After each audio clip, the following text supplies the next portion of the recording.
டாக்டர்கள் சொல்றார்கள். பயம் வந்தவுடன் பிபி அதிகரிக்கிறது.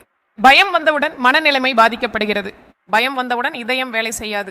பயம் வந்தவுடன் நர்வுகள் அனைத்தும் பலவீனமாகி விடுகின்றன, பலவீனமாகி விடுகிறது. பயம் வந்தால் எலும்புகளுக்கும் உறுதி இருக்காது என்று சொல்கிறார்கள். நம்பிக்கை. அதனால்தான் நீதிமான்கள் நம்பிக்கையால் வாழ்கிறார் என்று சொல்கிறார். ஒரு முறை சொல்லுங்கள், the just shall live by faith. அல்லேலூயா. கடவன் ஒரு பெரிய கடவன், அவரது வார்த்தைகள் அனைத்தும் நிறைவேறின என்று. என்ன நடக்கிறது? உள்ளது. நாளை எப்படி, நாளை எப்படி, என் பிள்ளைகள் எப்படி, என் எதிர்காலம் எப்படி, என் ஆரோக்கியம் எப்படி, என் வேலைகள் எப்படி. மூப்பை என்றால் பலர் பயப்படுகிறார்கள் என்று சொல்கிறார்கள். இந்த முதுமையை யார் கவனிப்பார்கள்? யார் கவனிப்பார்கள்? இவ்வளவு காலம் கவனிச்சவரே கவனிப்பார். இவ்வளவு காலம் பார்த்ததே கடவுள்.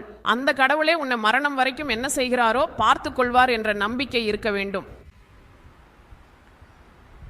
அதனால்தான் நீ பயப்படாமல் கடவுளிடம் நம்பிக்கை கொண்டிருக்க வேண்டும்.